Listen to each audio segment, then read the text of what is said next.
Gabriel itu arti dari bahasa sananya Gabriel, kalau di Islamnya Jibril. Jibril itu sama, Pak. Bapak, sorry, Bapak ini Muslim apa Kristen, Saya Pak? mualaf, saya dari Katolik. Apa nanti Bapak stressing saya tidak perlu jawab Enggak, apa ya? saya bukan tracing, cuman saya mau meluruskan. Saya cuma meluruskan, saya tahu Roh Kudus, saya tahu. Apa yang salah buat saya Bapak meluruskan? Oke, jadi gini, saya jelasin dulu sebelum jawab ya. Jika Gabriel adalah penyampai wahyu, ya, dan Roh Kudus adalah roh kebenaran, maka menjadi jelas bahwa Roh Kudus itu adalah sosok yang sama dengan Gabriel. Sebenarnya udah kayak begitu. Udah. Simple. Udah.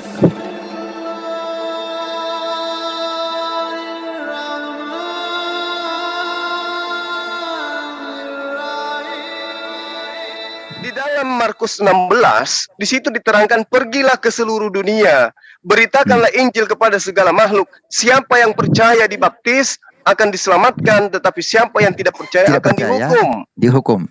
Nah, maksudnya Bapak mempertanyakan begitu ganasnya Yesus itu ya, menghukum orang ya gitu ya? Ya, Yesus ku bilang gini loh, Yesus itu sekiranya dia mampu mempengaruhi Bani Israel menjadi pengikutnya, maka Yesus akan mempraktekkan apa yang terjadi, apa yang ada di dalam perjanjian lama. Itu tidak pasti. Bisa, Pak. Disitulah nggak bisa, kan nabinya harus sama seperti Musa kan gitu. Kalau saya bilang tidak bisa, Bapak mengatakan berarti tidak maha kuasa ya. Disitulah free will, dan Tuhan kami itu bukan Tuhan yang memaksakan. Tapi gitu katanya loh, nubuatan. Iya. Nabi yang sama seperti Musa, tukang basmi. Gini. Jadi gini, di perjanjian justru lama dia yang dibasmi gitu loh. Iya, Lalu setelah datang Kristen mempraktekkan Markus 16, orang-orang yang tidak mau ikut ke gerejanya itu dihukum. Tidak mau ke gereja? Ya kan itu ada Pak, perintah siapa yang percaya dibaptis, tetapi siapa yang tidak percaya akan dihukum. Benar nggak bahwa agama Kristen itu tersebarkan dengan cara perang, menghukum siapapun yang tidak mau jadi pengikutnya? Oh, tidak begitu Pak. Tidak, ya? Kita tidak diberi kewenangan untuk kalau ya. Sekarang, sekarang. Tapi dulu gimana Kristen itu sampai ke Barat? Bagaimana Kristen itu sampai ke Asia? Apakah dia datang karena menyiarkan kekristenan itu sambil perang-perangan atau seperti Belanda tadi itu? Kan dalilnya ada, Bos. Tetapi siapa yang tidak percaya akan dihukum, kan gitu.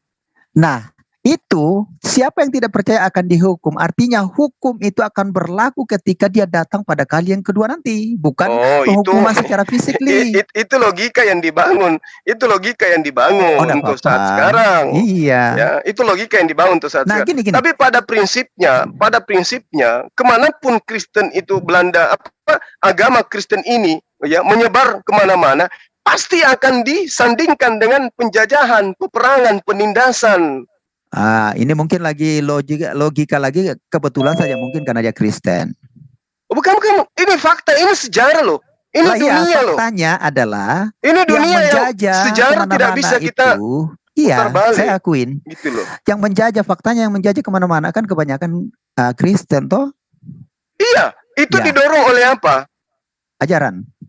Iya, pasti itu. Nggak apa-apa. Kenapa rupanya? Iya, nggak apa-apa. Kan perintahnya jelas. Baptis yang percaya, yang tidak percaya hukum. Tidak, Pak. Bukan itu maksudnya, itu ayat itu seperti itu. Ya, kalaupun bukan itu maksudnya, berarti selama ini kekristenan menyalahpahami terhadap apa yang ada di dalam kitab mereka. Karena faktanya mereka menyebar dengan cara itu. Jadi gini, saya kan ada banyak keluarga saya juga Muslim, Pak. Kalau itu mau diterapkan ayat itu, berarti saya hukum itu, saya parangi itu. Kenapa tidak mau ke gereja? Oh, itu yang saya katakan kepada saudara. Itu disebabkan karena apa? Perkembangan zaman dan juga sekarang hukum yang diterapkan oleh negara itu sudah semakin kuat, Pak. Berbeda ketika ingin menginvasi sebuah wilayah, itu sudah pasti terjadi tuh. Ya, yang jelas tidak begitu penafsirannya kalau bagi saya pribadi, tidak tahu lah teman-teman Kristen yang lain. Tidak begitu. Tapi itu yang terjadi di lapangan gitu loh. Nah, Pak, jangan ada permasalahan. Ketika kemarin saya masuk di channelnya Joshel itu kan lagi live dengan mualaf itu. Saya bilang terima kasih bisa mendapat apa namanya hidayah gitu. Cuman satu saya bilang, ketika sudah mendapat hidayah, lakukan betul-betul apa yang diperintahkan itu, termasuk jangan nyebut nama Tuhan Allahmu dengan sembarangan. Ya kan? Perintah kedua itu hukum Taurat itu. Jangan menyebut nama Tuhan Allahmu dengan sembarangan. Itu nama yang paling kudus, sakral. Nggak boleh sembarangan itu, masa sambil jalan teriak Allah gitu loh. Oh, nggak bisa, Maaf ya, Pak. Pak. Maaf ya, Pak ya. Nggak bisa. Karena Nggak bisa gitu. perintah di dalam Al-Quran dan juga perintah di dalam kitabnya para nabi, itu Tuhan minta supaya disuarakan dengan suara yang nyaring tentang pemujian terhadap Tuhan gitu loh. Berarti itu Pak semua berarti itu ada disempurnakan di Quran gitu ya? Bukan disempurnakan. Bukan disempurnakan. Tetapi jelas Allah itu. Kemudian menginginkan agar manusia itu mengenal dirinya. Bersorai-sorailah, ya, berteriak dengan suara lantang untuk memuji kepada Tuhanmu. Kan gitu. Kalau ianya seperti boleh kan untuk kami juga Kristen begitu, Pak semua? Maksudnya? Artinya ada kebebasan begitu untuk teriak-teriak begitu? Ya, kalau diperintahkan di dalam kitab Anda silakan lakukan. Kenapa rupanya? Memang Pak Suma ini hebat lah. Tidak. Nah, sekarang tidak, ya. Sekarang begini loh, saudara saya. Sekarang begini loh. Negara kita ini menjamin setiap pemeluknya untuk menjalankan agamanya sesuai dengan ajaran masing-masing. Sekarang kalau ada perintah di dalam kitab Anda teriak sekencang-kencangnya, siapa yang mau melarang? Yes. Ada enggak yang bisa melarang? Kan tidak. Yang masalah sekarang adalah gereja tidak mau menggunakan toa, bukan karena mereka itu tidak memiliki perintah. Baca kitab Anda, Pak. Ya, ada perintah untuk berseru-seru dengan suara nyaring. Yes, Pak. Ada ya? Kenapa kemudian gereja tidak menggunakan toa? Di Mazmur itu, Pak, kan dia bilang bersorak-sorailah bagi Allah kita, nyanyikanlah nyanyian baru, bertepuk tanganlah, menarilah di hadapannya. Tapi kan, ya bisa jadi ada debat yang mempersoalkan itu. Padahal itu kan sudah, iya. Bersorak-sorailah artinya bahwa kalau di terjemahan bebasnya itu berteriak lah, ya kan? Iya. Betul. Itu Pak semua.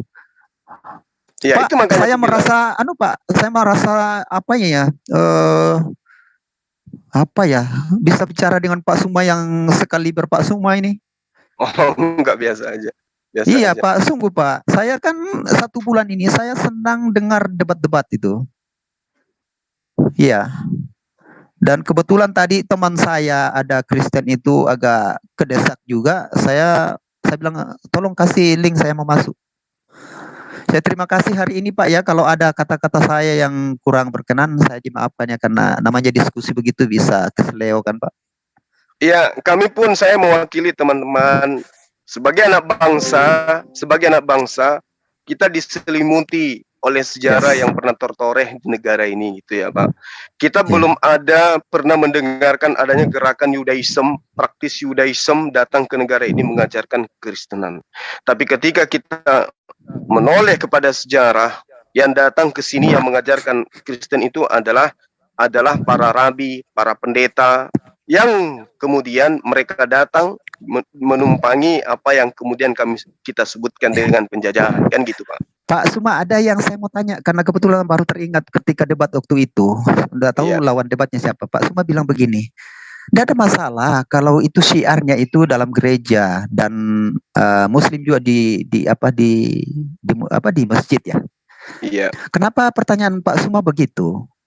Maksud saya begini, kalau mau model apapun dilakukan, baik itu Kristen maupun Islam, kalau sudah mantap keimanan kita, itu enggak ngaruh loh Pak. Mau dengan model apapun digunakan, kalau kita sudah mantap di keyakinan kita. Kenapa Pak? Pertanyaan Pak Suma sampai itu disampaikan. Oke, baik. Jadi gini loh Pak, agama Kristen, agama Islam itu sama-sama ada data di dalam kitabnya, jangan engkau mendekati pencabulan, kan gitu ya Pak ya. Islam juga menerangkan bahwa jangan engkau mendekati zina gitu. Kalau sudah ada poin itu kemudian, apakah artinya kita nggak boleh lagi mengajarkan kemudian anak kita supaya tidak berzina karena sudah ada di dalam Al-Quran? karena sudah ada di dalam Bible. Tentu tidak, kan? Oleh karena itulah kemudian orang yang sudah beragama, jangankan yang masih asal-asalan, panas-panas kuku, orang yang mengaku ulama, orang yang mengaku syekh sekalipun, orang yang mengaku pendeta sekalipun, kalau dia setiap kali, acap kali dipengaruhi oleh kemaksiatan, pasti juga akan runtuh imannya. Minimal imannya sempat hilang, kemudian mereka beriman kembali. Nah, inilah yang saya katakan, meskipun kemudian umat Islam itu sudah taatnya luar biasa, tapi kalau dipengaruhi dengan pengaruh-pengaruh yang sifatnya tahta, harta, wanita, kan bisa jadi jatuh dia.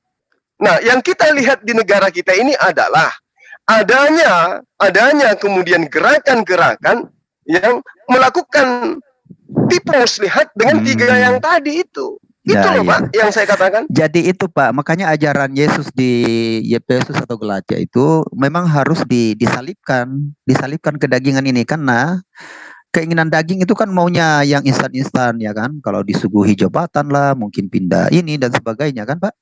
Itu antisipasi Pak Suma, dan saya berharap Pak Suma juga jangan berhenti untuk saling diskusi terus dengan teman-teman Kristen untuk semakin menguatkan para keimanan kita, supaya jangan gampang terpengaruh dengan itu. Kalau sudah mantap keimanan kita, ngapain lagi ini?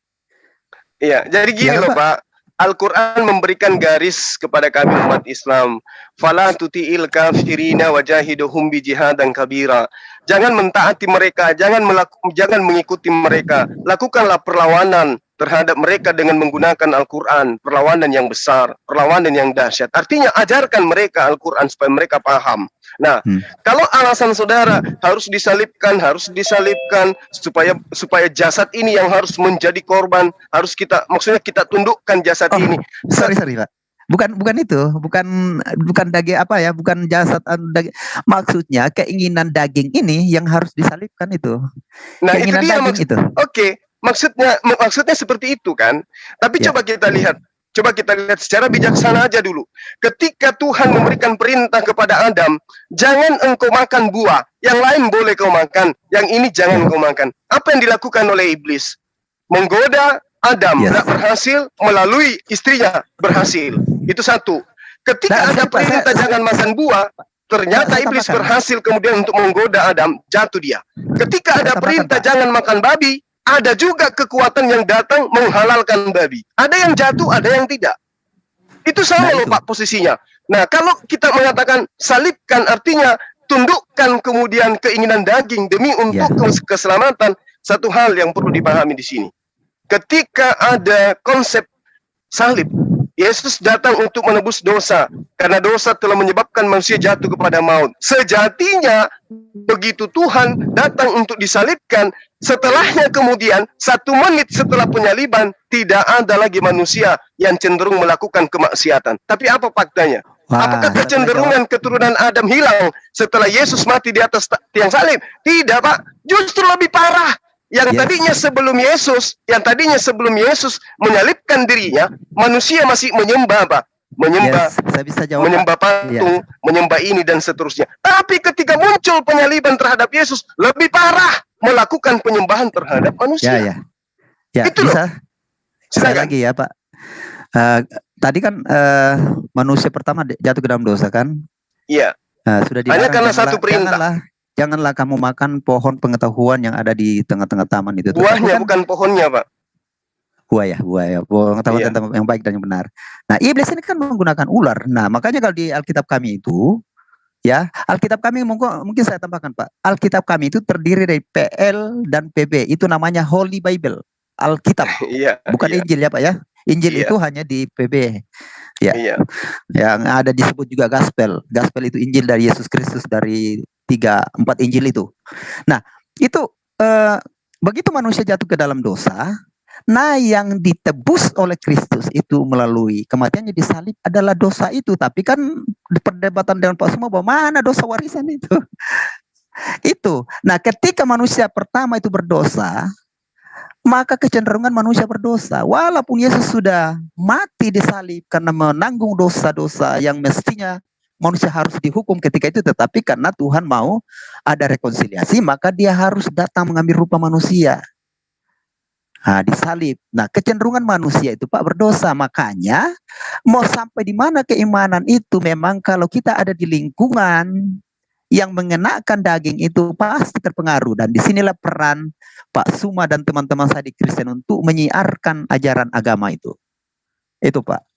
Oke, saya menghargai pandangan saudara ya, yang mana mengatakan bahwa orang ini, Adam ini kemudian terjerat oleh karena bisikan tipu daya ular.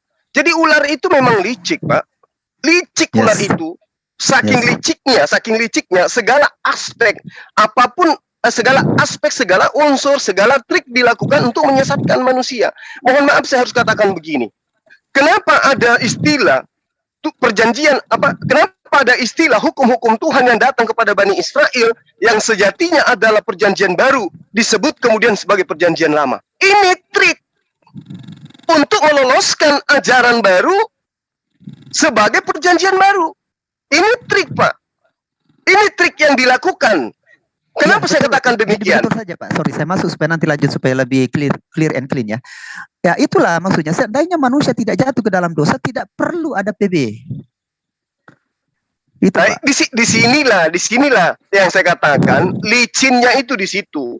Sejak kapan kemudian ada ajaran bahwa Adam itu jatuh ke dalam dosa berimbas kepada keturunannya? Itu tidak ada itu, Pak. Kalau Bapak melihat secara normal, secara netral, bahwa apa yang dilakoni oleh Adam justru berdampak yang sangat-sangat positif terhadap keturunannya. Coba kita bayangkan, sekiranya Adam tidak makan buah pengetahuan, apa yang terjadi terhadap keturunannya? Apakah dia bisa tahu baik dan buruk? Tentu tidak. Kalau keturunannya tidak tahu baik dan buruk, apakah keperadaban itu bisa terjadi di keturunannya? Manusia bisa berkarya? Tentu tidak. Kenapa? Karena mereka tidak tahu baik dan buruk. Itu loh. Lalu kemudian ketika dikatakan akibat dari makan buah ilmu pengetahuan, manusia Adam jatuh ke dalam dosa. Oke, bukankah Tuhan itu mengampuni dia? Bukankah Tuhan memaafkan dia? Lalu kemudian Tuhan mengutuk tanah, bukan mengutuk Adam dan keturunannya. Nah, itu yang pertama. Kemudian ketika dikatakan Adam mewariskan dosa, ingat, Adam juga mewariskan kepintaran, kecerdasan, baik dan buruk. Keturunannya diwariskan pengetahuan, sampai keturunannya bisa memahami baik dan buruk. Sekarang, mana yang berfaedah? Kalau sekiranya Adam tidak makan ilmu buah pengetahuan, apalah artinya keturunan Adam ini? Adam dan istrinya akan hidup seperti hewan, karena dia tidak tahu baik dan buruk. Mereka dilengkapi jasad, dilengkapi kelamin. Mereka akan bersetubuh dan beranak cucu yang banyak dengan pola layaknya hewan. Nggak ada berpakaian, nggak tahu berpakaian, nggak bisa bikin rumah, nggak bisa bikin HP dan seterusnya, nggak akan pernah bisa. Jadi hidupnya hanya seperti hewan. Saya katakan seperti itu. Maka apakah pantas kemudian makhluk yang ditunjuk oleh Tuhan untuk menguasai bumi, menjadi pemimpin di atas bumi, berkuasa atas hewan-hewan di darat dan di laut, tidak tahu baik dan buruk? Nggak mungkin. Kan inilah yang saya katakan.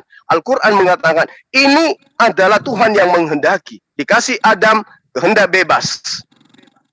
Jadi tidak ada dosa waris itu, nggak ada. Dosa waris itu nggak ada. Yang dilakukan oleh manusia hari ini karena kecenderungan dirinya sendiri ingin melakukan. Karena itu ada petunjuk. Ya, nah, kalau dikatakan Yesus datang disalib untuk menebus dosa kesalahan itu, faktanya setelah Yesus disalib, anak keturunan Adam masih tetap sama, nggak ada bedanya, malah lebih beringas. Jadi gini Pak Suma, yang sudah ditebus oleh Kristus itu adalah karena di PL itu Pak, kalau orang berbuat dosa itu kan langsung dihukum mati. Nah itu yang dipenuhi Kristus waktu dia mati di kayu salib. Makanya dibilang hukum Taurat itu telah dipenuhi dengan kematiannya di salib. Itu dosa-dosa itu. Tetapi dosa perbuatan kita karena kecenderungan manusia akibat daripada dosa di manusia pertama itu, kecenderungan manusia berdosa, itu yang kita akan bertanggungjawabkan nanti. Nah itulah free will-nya Tuhan ada di sana. Tuhan tidak bilang jangan kamu berdosa, tetapi ada free will. Ternyata manusia lebih memilih mau berdosa lagi. Nah itu yang akan dihukum Tuhan nanti. Itu Pak. Jadi gini, ketika saudara mengatakan hal yang sama yang saudara ulang tadi, bahwa kehendak bebas, kemudian free will, dihukum dan seterusnya, itu bertentangan dengan pola yang ada dalam kitab saudara. 1 Yohanes 2 itu menerangkan, 1 Yohanes 1 ya, dikatakan apabila engkau, janganlah wahai anak-anakku, janganlah engkau jatuh ke dalam dosa, tetapi ketika engkau jatuh dalam dosa, janganlah engkau khawatir, karena ada Yesus yang menjadi pendamai dosa kita dengan Bapa. Jadi jangan takut melakukan dosa, karena ada Yesus sebagai pendamai. Itu yang ada dalam kitab saudara. lagi, Pak Suma, saya perlu analisis lagi tuh ayat itu. Karena ya silakan aja, nggak apa-apa. Terima silakan kasih aja. Pak Suma bisa sebut ayat itu, nanti saya akan analisis lagi apa sih maksudnya itu. Kalau secara kalau dibaca begitu ya pasti berbuat dosa lah, karena akan ditanggung lagi. Tapi ternyata termasuk tidak ada Roma lagi. 10 kan Pak, Roma 10 nomor 9 sampai nomor 10 kan begitu datanya. Siapa yang berkata dengan mulutnya dan apa yang diperkatakan oleh mulutnya diimani sepenuh hati bahwa Yesus itu adalah Tuhan, maka dia akan diselamatkan, kan begitu. Terus kemudian tidak mungkinlah Tuhan itu akan kompromi dengan dosa. Dia tetap disitulah keadilannya, dia adil di situ. Ya kalau berdosa ya pertanggungjawabkan. Tapi kan di data kitab memang secara logika tidak rasional Pak. Tapi kitab saudara mengatakan itu. Contoh misalnya Efesus 2 nomor 15, dengan matinya Yesus apa yang terjadi?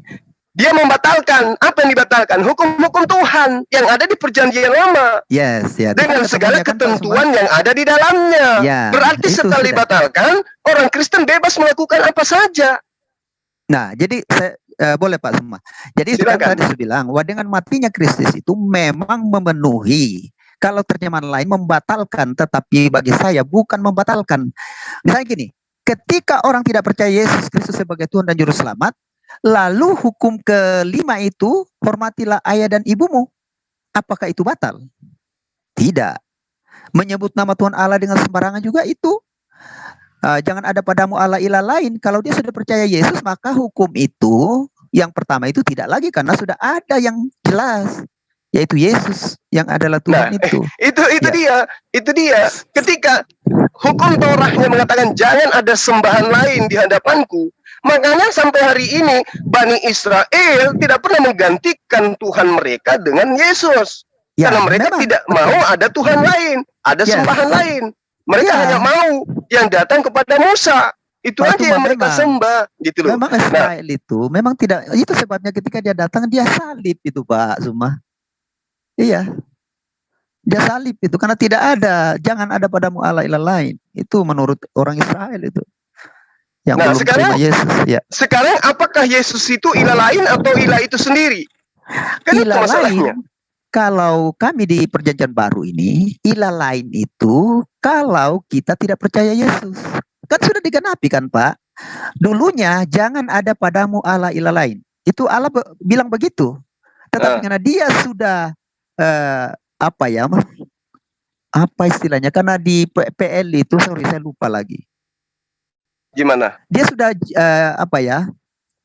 menyatakan diri di PL, maka ya kan jelas. Kecuali kalau tidak percaya Allah Yesus Kristus sebagai Tuhan dan Juru Selamat. Nah, itu dia masalahnya di situ. Yesus itu adalah ilah baru yang dibuat oleh Romawi. Kan itu Pak. Sah-sah saja Pak. Ya karena saya percaya karena kita tidak sepemahaman tentang itu kan Pak Suma. Iya. Jadi gini loh. Islam Kristen kalau kita mau lihat secara logika, mereka dua agama ini jujur-jujuran saja harus tunduk kepada apa yang Tuhan berikan kepada nabi-nabi yang datang kepada Yerusalem. Itu dulu. Nah, ketika kemudian Tuhan yang datang kepada para nabi, seperti yang diterangkan dalam Al-Quran, saya tidak mengutus seorang rasul pun sebelum engkau Muhammad, selain aku ajarkan kepada mereka bahwa tidak ada Tuhan selain daripada Allah. Nah, ini kemudian Tuhan yang mengatasnamakan dirinya dengan nama Allah ini di dalam ajaran agama Islam itu menyeru di dalam konsep Yudaism, jangan ada ilah lain di hadapanku. Bagaimana dengan Kristen? Muncul Kristen membuat ilah baru berupa Yesus manusia. Nah itu benang merahnya tuh kan Pak Suma ya, dari Kejadian sampai keturunan Daud sampai ya Yesus lah gitu. Itu yang saya pernah tanya sama Pak Valen tapi keburu out saya jadi enggak Nah, sampai jelas. begini aja. Sebagai anak bangsa, benarkah akal kita ini bisa menerima gitu loh, bahwa Tuhan itu punya tante, Tuhan itu berkembang biak, Tuhan itu pencipta kita itu punya opung, punya saudara tiri, punya ayah tiri, punya ibu kandung. Benarkah Tuhan pencipta langit dan bumi mensifati sifat seperti itu? Itu dulu. Pak Suma, saya tidak jawab itu, nanti kita debat itu Pak. Saya tidak jawab itu karena saya mau cerita bagaimanapun, karena Pak Suma tidak meyakini begitu, jadi tidak ini. Karena memang secara logically tidak pernah itu Tuhan itu punya tante. Ya berarti Yesus bukan Tuhan kan? Karena Yesus punya tante. Elizabeth tantenya dia. Saya menjaga Pak Suma, nanti jangan sampai kita apa ya. Saya tidak perlu jawab itu karena pamannya bernama Zakaria. Pak Suma ini mau coba membawa saya untuk sedikit naik tensi. Enggak. Agama itu berdasarkan kitab, baik itu kitabnya Yahudi dengan Islam, agama itu harus ditelaah dengan budi, dengan akal. Bukan dengan imani saja. Karena itulah saya katakan, membuktikan bahwa Yesus itu bukan Tuhan. Tuhan tidak punya tante, Tuhan tidak punya saudara tiri, kan gitu. Betul aja Pak semua, bahwa agama itu harus ditelaah dengan akal dan tetapi untuk menelaah Allah itu kan dari Islam sendiri mengatakan bahwa tidak bisa diserupakan. Nah, untuk menelaah dengan akal budi yang kita terbatas itu tidak akan pernah sampai. Termasuk kalau menelaah misalnya punya tante dan sebagainya, oh itu lain cerita lagi itu. Disitulah logiknya logikanya gini loh, Pak. Ya. Yesus itu punya bibi namanya Elizabeth, punya paman namanya Zakaria, punya sepupu namanya Yahya, ada saudara tiri namanya Yakobus, ya kan? Ada mama namanya Maria. Kakeknya sampai ke Daud dan seterusnya. Apakah pantas Tuhan seperti ini adanya? Pak Suma, stop di situ aja Pak, karena sudah tidak bisa saya jawab itu Pak Suma, karena itu saya mau mengatakan bahwa itu akal tidak akan bisa menerima dan tidak akan sampai akal untuk menelaah itu tentang Allah kita. Padahal perintah Tuhan itu, kasihilah Allahmu dengan segenap akal budimu. Ya hanya kita diminta untuk mengasihi, tetapi untuk menelaah dia tidak akan pernah sampai. Oke. Nah, mengasihi itu terhadap Allah di dalam perjanjian lama, Ulangan 11 nomor 1 adalah menjalankan dengan setia perintah, ketetapan dan hukum-hukum. Itu kasih kepada Allah. Nah, kalau kita dituntut kasih kepada Allah, yaitu setia untuk menjalankan ketetapan, hukum-hukum dan aturan-aturannya, maka mustahil ada Tuhan dalam rupa manusia yang punya silsilah, punya bibi, punya tante, punya paman. Mustahil. Kenapa? Karena kita dituntut untuk kasih kepada Allah, sama dengan dalam kurung mentaati segala aturan mainnya. Jadi mustahil kita menggantikan Tuhan dengan rupa manusia. Kasih kepada Allah itu. Pak Suma, itu sudah saya tidak mampu menjawabnya itu karena saya sendiri, memang sih Alkitab itu perjanjian lama banyak bilang utusan dan sebagainya, tetapi ya untuk menelaah teks semua itu harus dengan kalau kami itu ada selubung yang harus dibuka. Karena Alkitab itu ditulis oleh para penulis Alkitab dengan ilham roh. Nah, kalau tidak kita punya Roh Kudus itu tidak akan pernah mengerti itu. Itu keliru lagi tuh. Ya, keliru. Nanti sama dengan luga lagi tuh ya Pak ya. Roh Kudus ya. Karena di dalam kitab perjanjian lama, perjanjian baru jelas dikatakan bahwa Tuhan berbicara kepada kita melalui perantaraan anaknya. Berarti Yesus yang harus berbicara. Perantaraan anaknya, Pak Suma, perantaraan anaknya itu sumber firman itu anaknya kepada penulis-penulis perjanjian baru. Betul. Nah ini makanya aku bilang akan lebih parah lagi. Kenapa? Karena penulis kitab Anda tidak pernah bertemu dengan Yesus. Sementara sumbernya Yesus. Nah, sini kan kalau dianukan dengan Al-Quran kan tidak sama kan, sudah pasti beda kan Pak. Dia dari bukan, jangan ke Jibril. Al-Quran dulu. Jangan ke Al-Quran dulu. Kan gini Pak, dari Jibril langsung kepada dari Allah ke Jibril ke Muhammad. Rentetannya kan begitu. Nah kalau di Bible kan tidak begitu Pak. Sumber firman itu kepada penulis-penulis Alkitab. Nah, penulisnya ini dapat dari mana? Ya, dari ilham roh itu. Terus Yesus dikemanakan? Ya, sumber firman itu. Ya, Anda mengatakan roh yang menjadi sumber penulisan. Terus Yesus dikemanakan? Ini sumber firman itu adalah Yesus. Oke, berarti Yesus pernah bertemu dengan Paulus. Oh, udah begitu, Pak. Jadi sumber firman itu adalah Yesus, ya. Dan Roh Kudus memberi wisdom, hikmat ya kepada para penulis dan menulis. Makanya ya terlalu percaya diri saya Pak kalau Alkitab itu 40 penulis Pak. Beda kalau di Bapak. Nanti kita saling serang-serang lagi Pak kalau begini Pak ya. Kalau sudah mengkomparasi. Iya Pak. Iya. Sudah Pak. Yang begini loh Bang, terakhir dari saya. Kalau saudara mau mundur dari ring, saya tanya sama saudara, kira-kira yang sang firman di sini Yesus atau Roh Kudus yang jadi sang firman? Sang firman itu Yesus. Nah, berarti yang punya kewenangan untuk menyampaikan ajaran Yesus atau Roh Kudus? Jadi sumber firman itu dari Yesus, lalu memberikan hikmat kepada penulis itu supaya menulis dan tidak salah inerransi Alkitab itu karena ada Roh Kudus. Gitu Pak. Ya, karena kalau gini, hanya misalnya anggaplah ya Yesus langsung mendiktekan kepada para penulis itu bisa salah. Karena tidak ada yang tidak sejaman dengan Yesus. Di situ bedanya Pak, tetapi ada Roh Kudus yang memberi hikmat kepada para penulis sehingga ada kesesuaian walaupun memang banyak orang itu tidak sesuai. Matius bilang begini, Lukas bilang begini, sebenarnya tidak. Jadi gini loh, sederhana loh itu. Yesus ini kan sang firman. Ketika dia datang di atas muka bumi, apa yang dia terangkan? Aku tidak berkata-kata dari diriku sendiri. Yes. Apa yang aku katakan itu adalah apa yang diperintahkan kepada aku untuk aku sampaikan dan aku katakan. Kan gitu. Ini Yesus. Ini Yesus loh ya.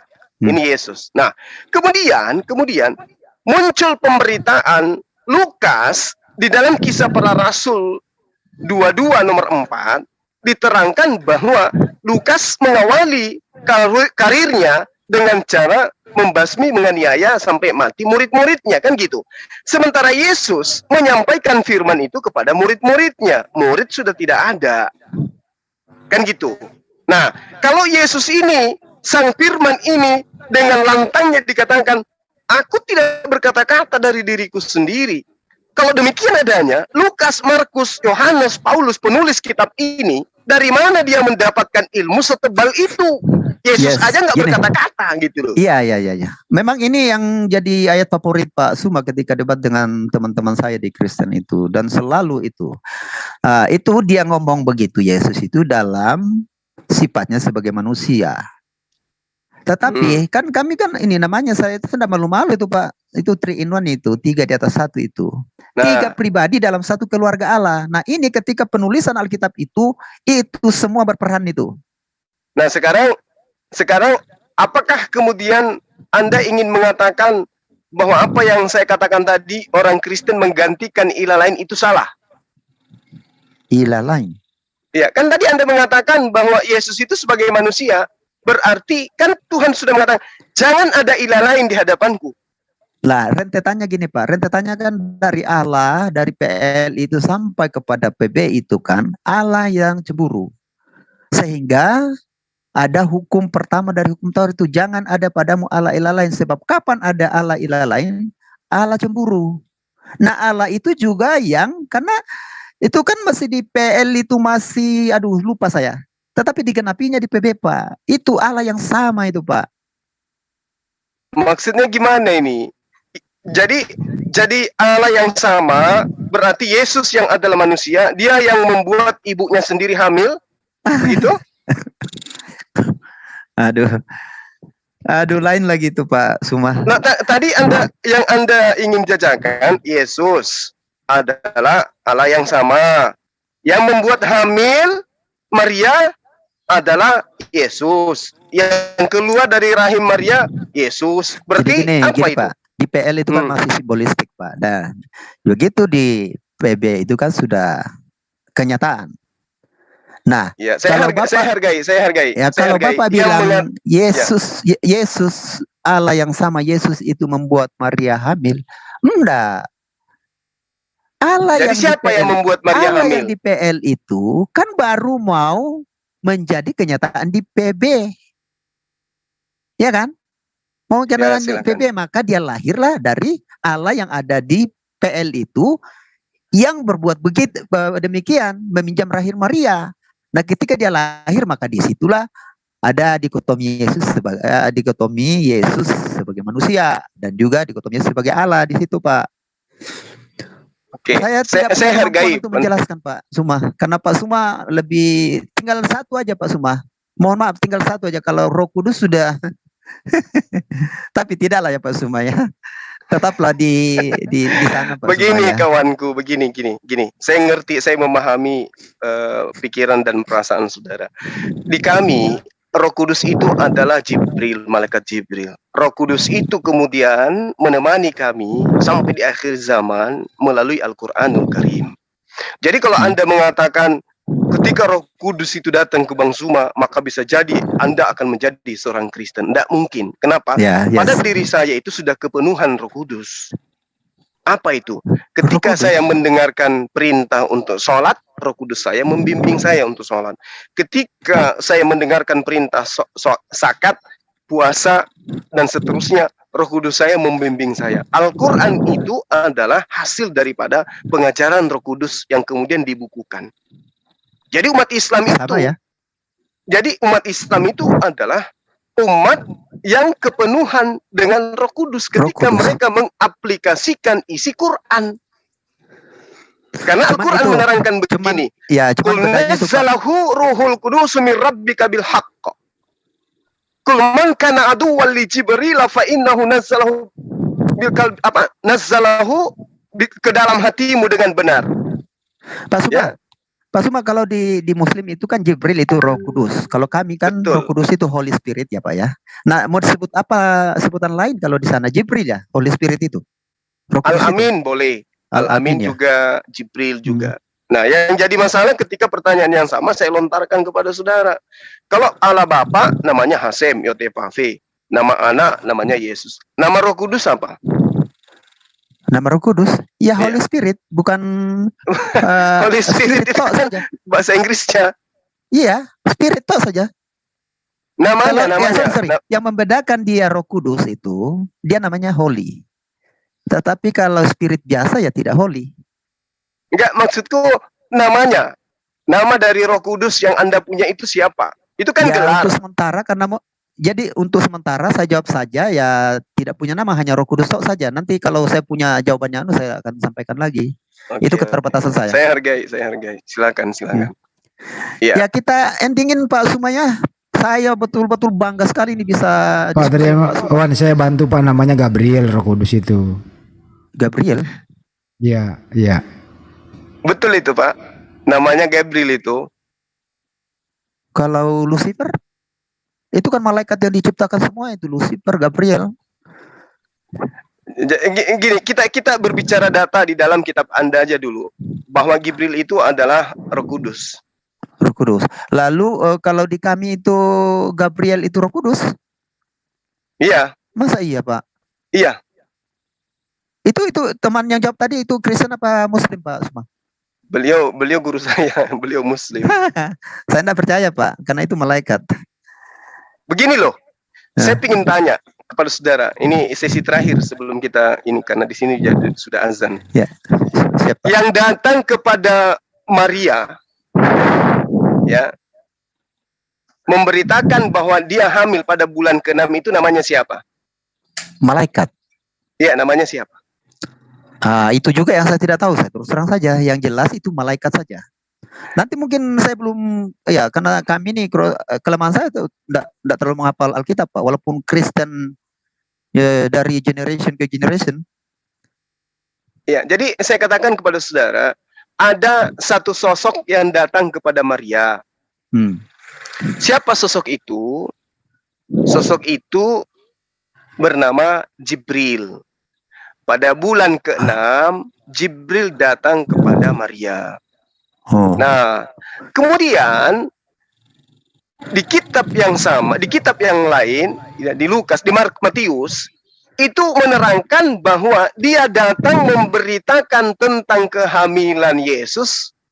Ya, bernama siapa? Maria. Ya, kehamilan Maria, sorry. Maria. Dan melahirkan anak bernama Yesus itu, siapa yang datang membawa kabar itu? Malaikat. Namanya siapa? Nah, itu yang nanti saya cari tahu lagi, saya belajar lagi tuh Pak Sumo. Ya, jadi kitab Anda mengatakan begini. Di dalam kitab Matius, ya, di dalam kitab Matius dikatakan yang datang itu adalah malaikat Roh Kudus. Gabriel. Malaikat Roh Kudus. Ya, dikatakan Roh Kudus. Pak, saya enggak paham ini Pak, kalau dipersamakan malaikat dengan Roh Kudus ya. Justru itu makanya kutanya di Alkitab, ya, yang di Alkitab hanya ada, atau gini, ketika Maria bertunangan dengan Yusuf, ada berapa oknum yang datang kepada Maria memberitakan tentang hamilnya dia? Berapa oknum? Bukankah hanya malaikat yang datang bahwa jangan kau apa-apakan, sementara yang di dalam kandungan itu ada dari Roh Kudus? Karena Nah, coba kita lihat. Kalau itu malaikat tertulis di mana? Di yang Matius. datang, masa malaikat yang sendiri masuk di rahim Maria? Itu tertulisnya di Matius 1 kan? Loh, jadi panjang Pak. Matius Iya, 1, Matius 18-25. Iya. Pada waktu Maria ibunya bertunangan, ternyata Yusuf. dia mengandung dari Roh Kudus. Ya. Kan gitu? Yes. Ya. Kemudian ketika Roh Kudus ini berbicara kepada Yusuf, ya, malaikat ini nampak kepadanya dalam mimpi. Yusuf, anak Daud, janganlah engkau takut mengambil Maria sebagai istrimu. Apa teksnya memang begitu? Roh Kudus ini berbicara kepada Yusuf? Malaikat yang dikatakan gitu. Malaikat, ya. Iya, malaikat. Terus? Malaikat yang mengatakan begitu. Jadi yang datang kepada Maria itu adalah Roh Kudus. Malaikat, betul? Pak.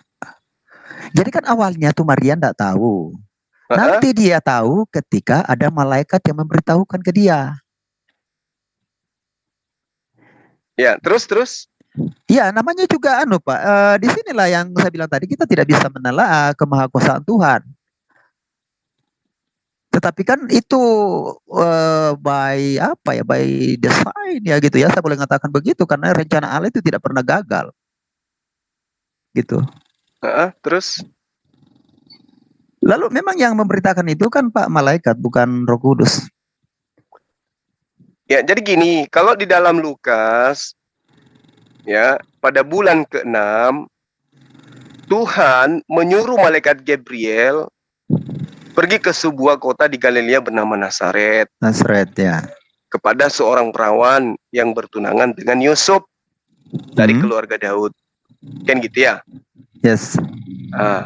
Terus kemudian Gabriel itu berbicara langsung dengan Maria.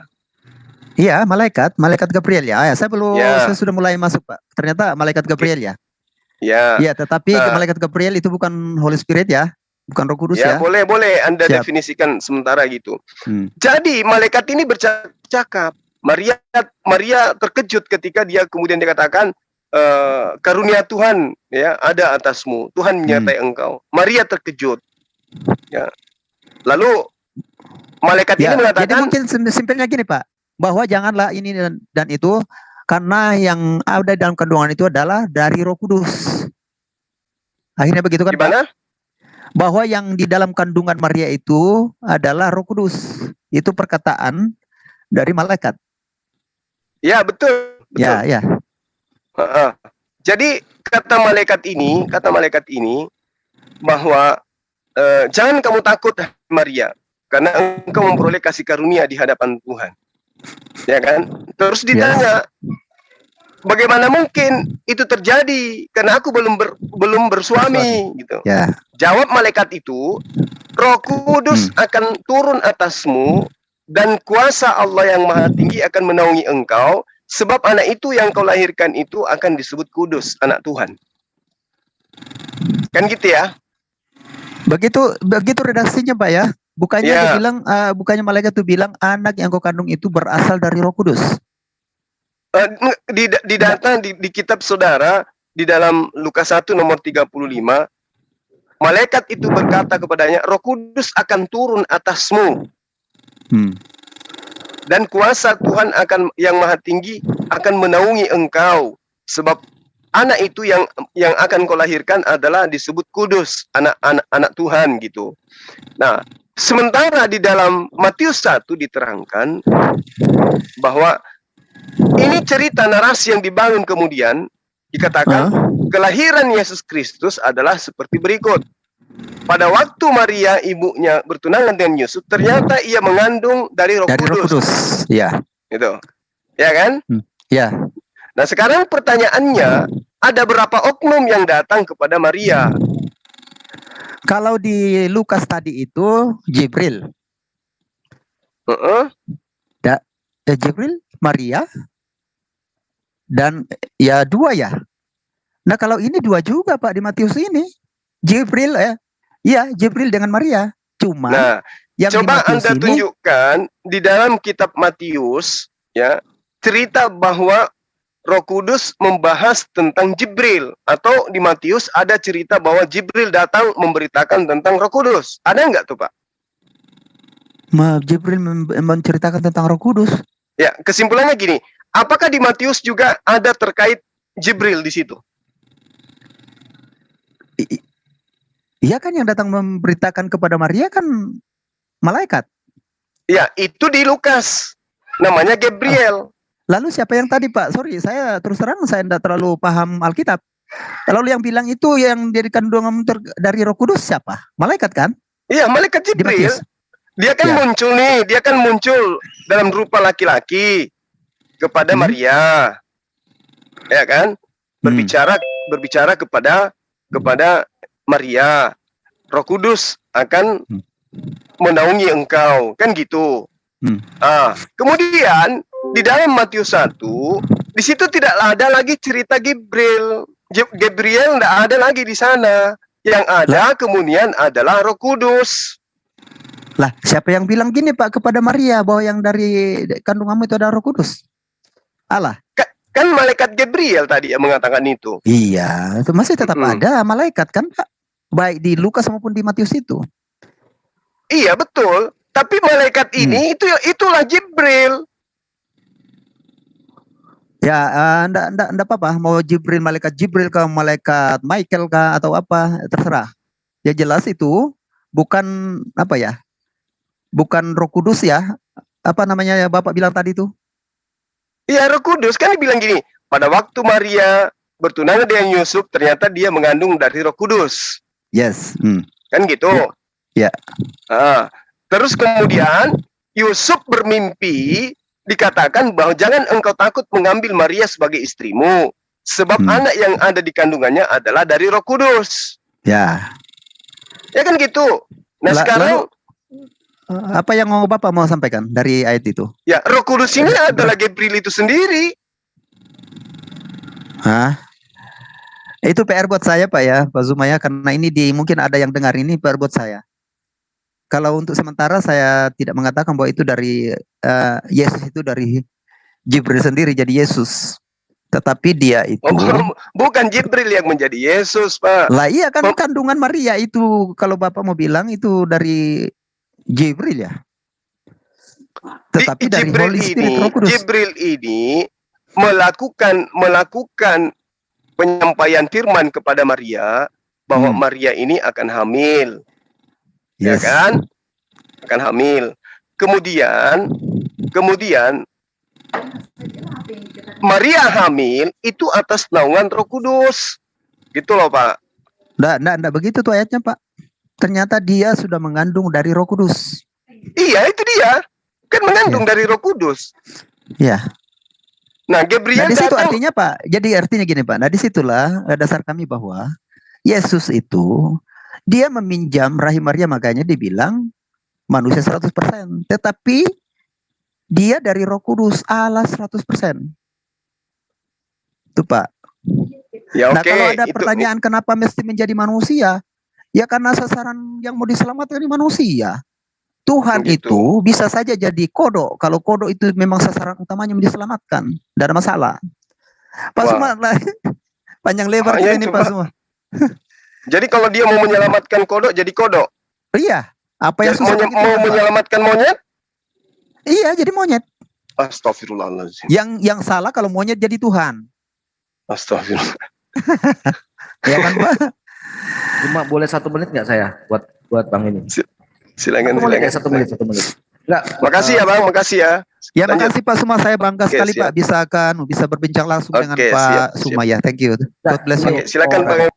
1 menit aja, 1 menit, cuma 1 menit. Kalau seandainya saya kan dulu kan di Katolik ya, saya pengen tahu Roh Kudus itu kan Roh kebenaran ya Bang ya. Roh kebenaran, bisa roh kebenaran. Oke. Roh Kudus. So, dia menyampaikan apa wahyu nggak Roh Kudus itu? Lah dia terlibat di dalam pewahyuan. Oke, jika Gabriel adalah penyampai wahyu.